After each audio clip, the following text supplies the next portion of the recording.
Software programmer Greg Taylor writes code, tests it, then debugs it.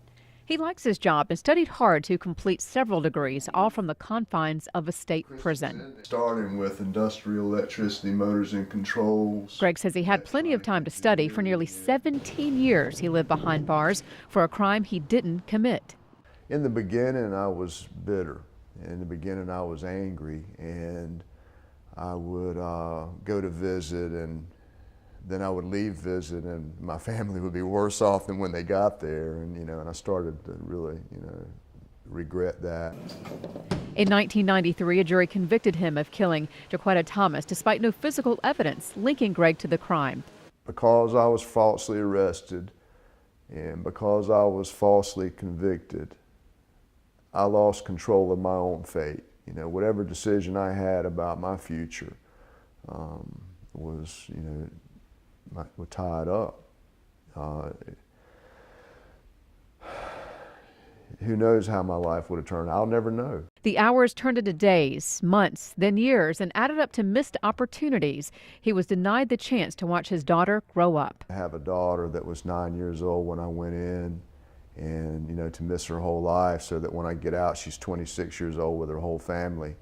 And I look at her and I don't know how she became, who she is now. But they stayed in touch and maintained whatever relationship prison afforded them. I love her to death. She's the best daughter in the world, but still sometimes she's like a stranger. So.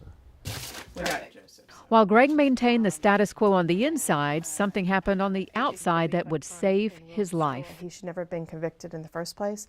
So there's more anger. Chris Muma is the executive director of the North Carolina Center on Actual Innocence and developed the legislation behind the Innocence Inquiry Commission. The commission and area law school students work to exonerate the wrongly convicted. Proven that wrongful convictions happen. What's truly infuriating is that you still have to fight to get access in a credible claim of innocence to files, to get people to cooperate, to go back and look at it, to acknowledge that we're humans and error can happen and they should be part of the solution. Greg Taylor was the first person to be exonerated through the Innocence Inquiry Commission process. On February 17th, 2010, a three-judge panel exonerated Greg.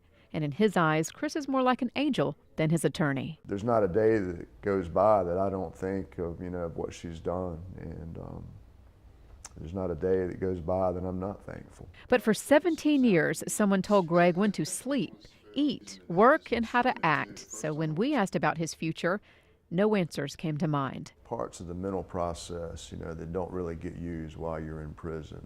And planning for the future is one of those things that kind of dies off. Only one thing is on his daily planner, and that's showing gratitude. She won't even let me buy her a cup of coffee. So. A godsend to people like Greg Taylor. Claudine Chalfant, Time Warner Cable News.